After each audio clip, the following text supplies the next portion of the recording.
NCTV45, The Train, anytime on your time.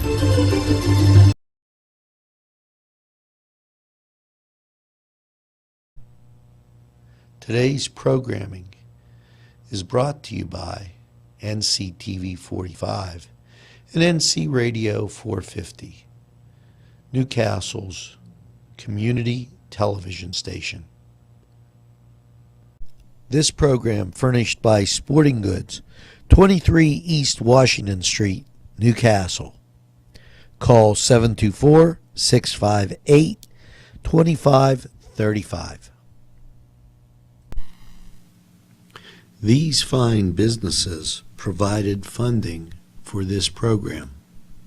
Gatherings, Town and Country, and On Target. Welcome everybody to the Cedars Sports Corner. My name is Alex Laverson, and with me as always is Mr. Angelo Parada, our producer. The great one. The great one. Alex, right? the great. Yeah, and Angelo the prankster. You know. Angelo, we have a Super Bowl matchup.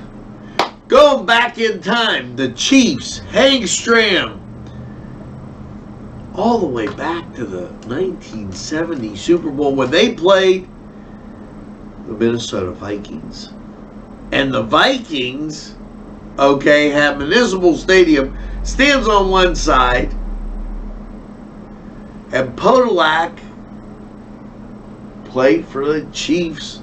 That just, Ed Podolak, that just happened to bing into my mind. Mm-hmm. You know? And I think you got to be for the Chiefs because the chefs, you know when he spelled it wrong. Yeah. The chefs got at least Kansas City barbecue, and what do you got in San Francisco? I don't know. A little fishy to me. Well, they have 5 Super Bowls. They would be going for a record 6 Super Bowls, and I know a lot of Steeler fans don't want the 49ers to get to 6 Super Bowl wins because Steeler fans wouldn't be able to play the whole they got 6 Super Bowl wins from cheating, you know, like they do with the Patriots. So. Well, yeah, and well, the whole cheating scandals, you know, from the NBA when they had officials and they investigated that not too long ago. Then there's, you know, the Patriots and the Polaroid and Kodak moments. These are the moments of your life as we're taking pictures of the other team. And in the first Super Bowl when they played the Rams, there was definitely interference and nobody called it. Okay, in my humble opinion. Okay, and then we go on to come on, bang a drum, bang a gong, and have a guy sit in center field going, he's throwing a fastball now. I mean, is it really professional sports? Where has it gone? Well, a lot of people are getting turned off, especially because of the whole Houston Astros situation. And, you know, even this past weekend with Conor McGregor defeating Cowboy within 40 seconds, a lot of people feel like that fight was rigged. Even Nate Diaz, current UFC fighter, thought that was rigged. I'm not saying it was or wasn't, but you know, it creates a stigma and it makes you think. So ultimately, it becomes to the point it's where, like you said, what is? Let's say if all this cheating stuff is, you know, founded. So it's why invest so much, whether, you know, it's like directly scripted, which I don't think it's that, or if there's, you know, influences which make certain teams have a better chance of winning. It's like, why invest almost?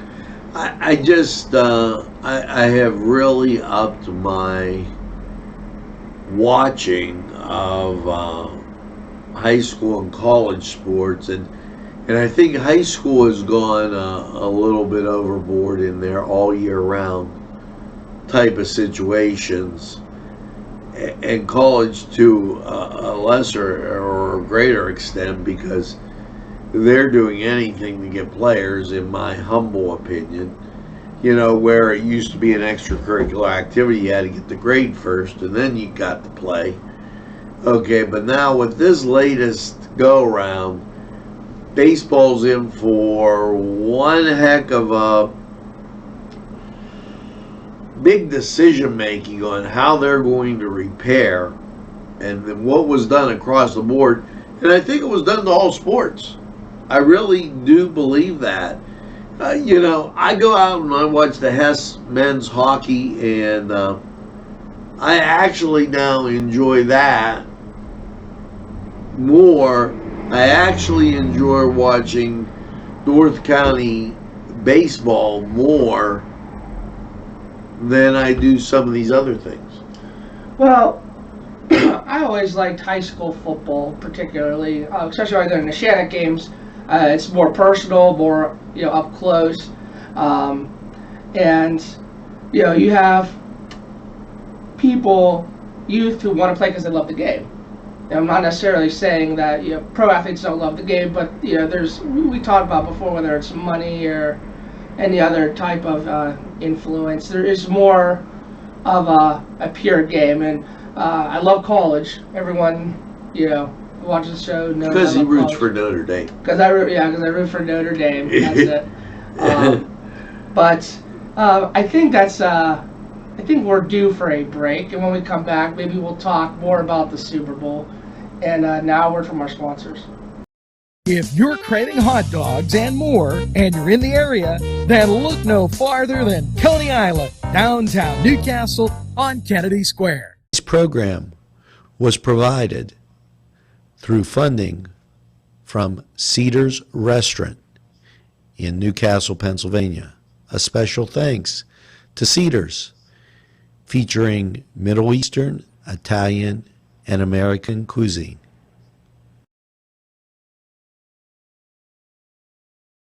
And welcome back, everybody, to our second segment of the Cedar Sports Corner. So, Angelo, what is your prediction for the Super Bowl? Kansas City. And what score are you giving it? Kansas City's going to win by a touchdown. Okay. Now, I have something to ask you. There, as I look, 1, 2, 3, 4, 5, 6, 7, 8, 9, 10, 11, 12, 13, 14, 15 games left. For Duquesne basketball. For Duquesne basketball, and they're 15-2. And tied with Dayton. Is this the year of the Dukes? Well, I'll tell you what. If I'm correct, it's the tournament champion that gets automatic bid for the... Yeah. Do you feel it should be that, or do you feel like the regular season champion should get the automatic NCAA tournament? One or the other. I think, me personally, I think I might go with the regular season champion because it's a larger body of work, a bigger sample size. And I understand that. You and know what I mean? I get that. But what I don't want to see, I don't want to see a 30-2 Duquesne team not make the tournament. I don't either. Okay, because that would turn me off on the whole NCAA experience. That'll tell me that they're only interested in the SEC, the Big Ten, Pac-10, and that group of people, and I would be trotting off and saying, we're going to strengthen the NIT, and that's going to be our tournament. Everybody else go your separate way. Well, you know what? Again, that's why I feel like the regular season champion should get the tournament bid, because, so you're telling me, let's say Duquesne finishes on top. Let's say they weren't to lose any more games the rest of the season, but you get a lower end St. Joseph school who's like 4-14 for whatever reason. They get hot and they win in the tournament, and they get they get in the NCAA tournament. So yeah. It's like, so you'll have an 11 and 19 team in the tournament and go over yeah. a 2-loss Notre Dame. And I'm looking at this AP and a coaches poll, and you've got Baylor and Gonzaga that are reversible. You've got Dayton number 7, okay, in both polls. But are you seeing a Duquesne team? No. You're seeing, excuse me, Penn State for honorable mention, and Duquesne here at getting 13 votes here. Okay, and 1 vote on 1 vote in the coaches poll, 13 in the AP. Yeah. Now, they have a better record than you have to go up to here to Florida State at 16-2. Dayton 16-2. Dukes are 15-2. When you're beating everybody they're putting in front of you, you deserve a vote. I don't know how 14-4 gets better than 15-2. Well, I know, obviously strength of schedule, things like that go into play. So they'll look at a power conference school like Rutgers, who's 14-4, and they'll say, okay, they played Power 5 teams and they got victories over them, so they must be better than a non-Power 5 school like a Duquesne. But we've seen how many upsets happen in college basketball all the time, especially this year. I'm willing to bet a Duquesne could beat a Rutgers or a Houston. Here's what's dangerous. I'm looking at those other receiving votes, and there's 19. Now 19 onto the 25, just round it, say that's 45. They're taking 64 teams. Okay, so there's only another 20. So you have to really ask yourself, how far are they going to kiss up to the bigger schools? Okay, and it just seems like a real question as you go to their bracketology right now. Okay, they don't have the Dukes in it. They have Dayton taking on Montana.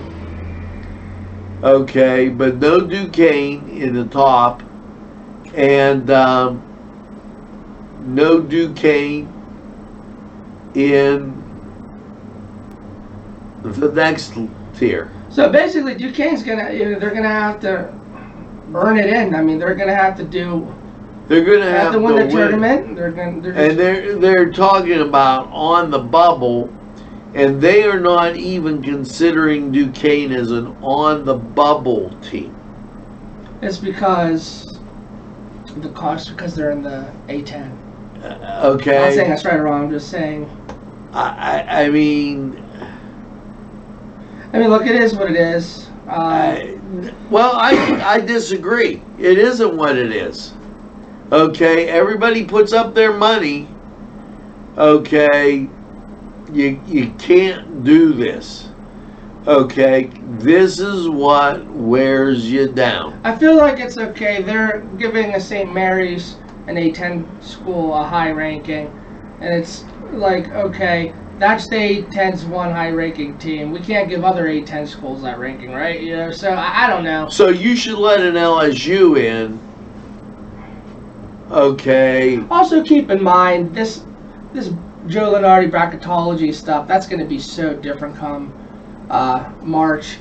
I mean, for goodness sakes, hey, I don't think this would happen, but a lot of people think Pitt's going to sneak into the tournament. I don't. I know they beat North Carolina twice in basketball this year, but North Carolina basketball isn't that good. No. They almost beat Louisville at the end, and there's a controversial call that went against Pitt's favor. But I feel like they're too far in right now with 5 losses. They'd have to really do some work to get in. But I do like the direction Jeff Capel has the program going in. I really do. I know you're not so impressed. I do think they're going to be pretty good. I'll be forever disappointed if the Dukes do not make the big dance with only losing 2 games. We shall see. Now it's time for a break. It's time for our break, and now a word from our sponsors. This program furnished by the MAD Unit, Mobile Auto Detailing. See Michael Sad at themadunit.com. Hello, friends. Pinella Brothers, 1701 Hamilton Street, provided funding for this program. Great food and drink, Pinella Brothers. Back to our third and final segment of the Cedar Sports Corner, everybody. Angela, one thing we haven't been talking about is hockey, and I don't follow as much as you do, but I know you have a few things you want to mention. 4 points out. The Pens have picked up some games. They're in a position where if they get 2 wins, they'd be tied with the Caps. The Pens are playing some pretty good hockey. The first place Bruins jumped out to a 3-0 lead, and the Pens stormed back to grab the game 4-3. I say the Pens are coming about at the right time. And if they continue to work and start to peak in the spring, Boom. we may see a cup. Well, what we always talk about, getting hot at the right time, going hot into the playoffs. I feel like no matter what sport it is, whether it's football, hockey, or whatever, it's just being hot at the right time. And I agree. If they could, Lord Stanley, it'll be time to pass the brandy. That's right. So, hopefully there, the Pens will make us proud. And, I know there's not anything else really going on in Pittsburgh sports. That's, the Dukes are winning. Other than Duquesne, I can't tell you how upset I'm going to be if the Duquesne steps up, beats number 7 Dayton, and doesn't get respect. I can see it happening. I mean, let's go Duquesne. All right, and well, you didn't tell us. Niners or Chiefs? As far as my prediction, I think the Niners. I think the Niners are actually going to win. Now, here's why. The Chiefs, the last few games appear to be pretty spotty. They turn it on, and then you turn it off. They started out kind of slow. So in the Super Bowl, if you start out slow,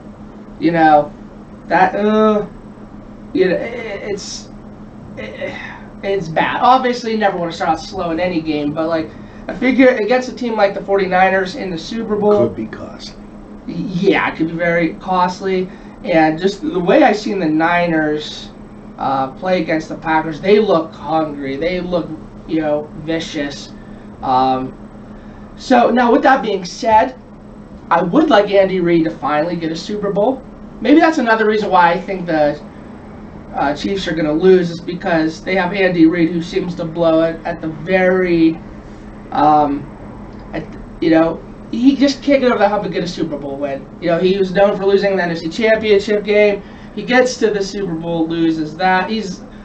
I feel bad for him. I want him to get a Super Bowl. But you're for the Niners. I think I'm for the Chiefs, but I think the Niners will win. That's very political there. Yeah, well, I mean, I want Andy Reid. I like Patrick Mahomes. That fan base deserves a championship. It's been a while. Yeah. The Niners fans are also Golden State fans. They've had enough championships. They'll be all right. It'll be an interesting thing to see. Yeah. But other than that, you have anything else you want to say? Let's go Dukes. All right, everybody. Have a good one. Oh, wait. I got one more question for you. Okay. And this is for all my friends out there. LSU won the national title. Okay. Who was the last team to beat them? LSU, Notre Dame. In the Citrus Bowl, the Irish 21-17. Had to get that in. Go Dukes! Watch more Notre Dame football. Have a good one, everyone. We'll see you next week.